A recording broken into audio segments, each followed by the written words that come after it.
好，今日係3月23號啊，星期一。咁睇翻個指先，咁就係畫翻啲線，跟住再慢慢去望一望先。咁已知就係橫頂啦，周線級別嘅啦呢啲。咁呢度係底啦。咁我哋而家見到咧，就係、如果依個係橫行嘅話咧，咁呢個禮拜係即係上個禮拜係喺度頂翻住嚟啦，一下收翻落嚟呢度嘅。咁啊穿咗個底嘅。咁有咩啟示咧？就係、如果之前我哋講嗰個嗰個叫做呢度頂一頂住咗啦，呢度啦618抽唔到翻上嚟啦，咁佢再頂多一次就落翻嚟啦。咁佢就到咗個橫底啦。咁就琴日嘅收市，即係星期五啦，就直接兩個頂之後咧，就直接彈翻落嚟啦。咁睇到個畫面就係、如果而家收市咧，琴日係穿咗呢啲底部噶啦。咁呢啲底部啦，好明顯噶嘛，底而必抽上去，試過呢度。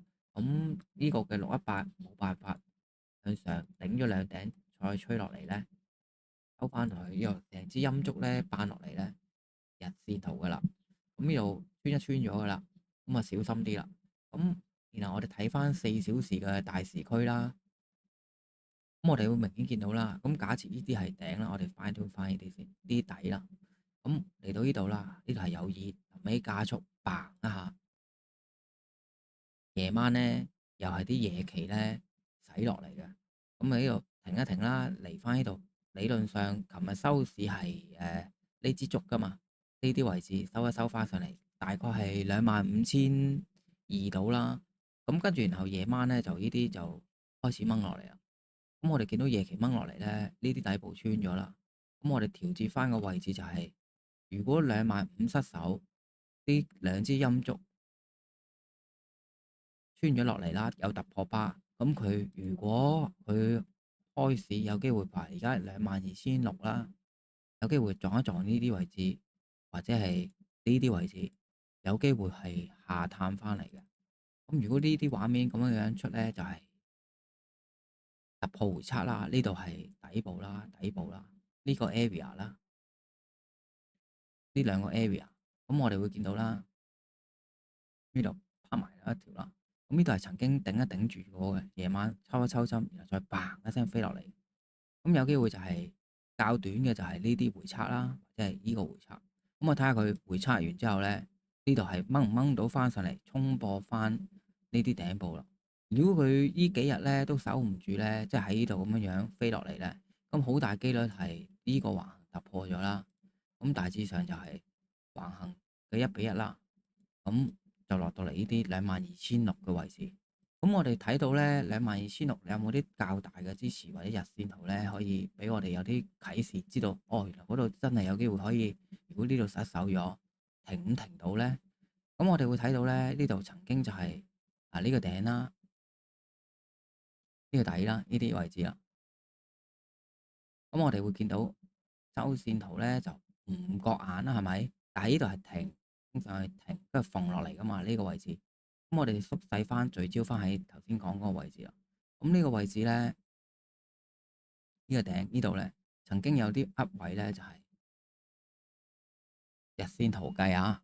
日線圖嘅話咧，呢度係曾經停一停啦，做個橫行啦，掹落嚟啦，頂一頂住翻呢度呢啲底部啦，呢度係有位置嘅。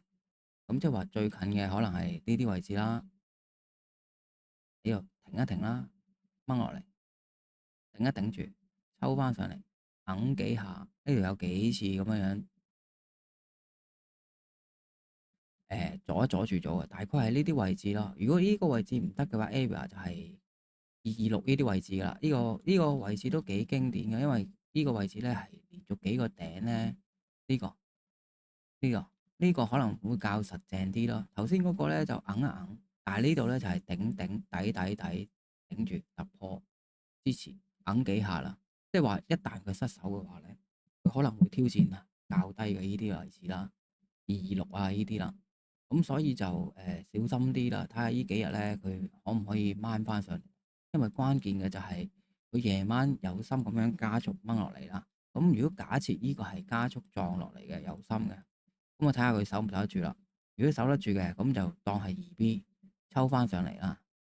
咁跟住然後佢升翻高少少啦，例如係最基本嘅可能係動能抵消啦，掹一掹翻上呢啲頂度啦。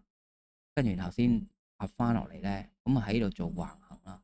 呢個係希望佢行翻到上嚟之後比較保守啦，喺呢個橫行區度咧繼續玩咯。係啦，如果唔得嘅話咧，佢而家夜晚咁樣樣懟落嚟咧，即係毫無懸念。而家好難揾話有升嘅機率嘅，你而家最多只係得反彈咯。呢度係反彈啦，撞呢個頂懟落嚟，或者係撞呢個頂。睇下會唔會有機會懟翻上去咯？因為而家呢個 area 就比較關鍵啦，係啦，因為佢係可能係突破回測向下嗰啲壓位啦，所以希望佢而家過到呢度啦，再懟翻上嚟，衝一衝到呢啲位置啦，或者係呢啲位置呢啲資助級別啦，或者係呢啲咁樣樣撞翻落嚟，咁都好啲，係啦。如果唔係嘅話咧，佢呢8點咧係關鍵啊，因為佢飛落去下面咧，真係冇乜嘢可以承托到嘅。你見到周圍都係吉嘅嗰啲4小時圖，有嘅可能呢個位咯，下一個係啦，即係佢硬一硬過下咯。咁希望，但係呢啲得一隻腳半隻腳咧就唔係太穩陣啦。所以而家呢個狀況喺個周線級別嘅話咧，都係啱啱好穿咗少少啦。但係如果喺日線圖啊嗰啲就好樣衰噶啦，因為佢直接係跌雙底衝落嚟撞大位噶啦，係啦。咁希望佢喺而家呢個位置咧有橫行啦，守得住啦。即係下面而家衝破咗落嚟嗰啲4小時圖係2B 啦，希望呢啲 area 係2B 啦，即係唔好話真係撞翻呢個壓位車落去啦。如果唔係成個禮拜都係成支陰燭咁樣懟埋落去咧，呢度繼續開陰燭咧喺度跌，再跌，懟到落嚟呢啲位置就比較樣衰噶啦。咁啊，暫時冇睇升嘅可能啦。而家通常都係得橫行或者係咯，橫行或者跌啦，係啦，即係咁。你因為成段嘢落嚟嘅力度係喺呢度，跟住然後再臨尾加速放落嚟噶嘛。咁而家唔係話停唔停止睇跌，係呢個關鍵區佢會唔會係突破回測向下，定係做橫行咧？就有待發展啦。即係佢橫行之後再跌，咁冇嘢講啦，即係升翻上嚟呢啲位置，跟住再硬。然後就喺呢啲位置硬下，跟住佢再爆落嚟又好，再車翻落嚟，呢個係另計啦。但係而家暫時係冇買升嘅可能咯。而家得個下面係2B 啦，反彈啦，或者係呢啲位置就比較留意下啦，各位。咁祝各位交易加油，拜拜。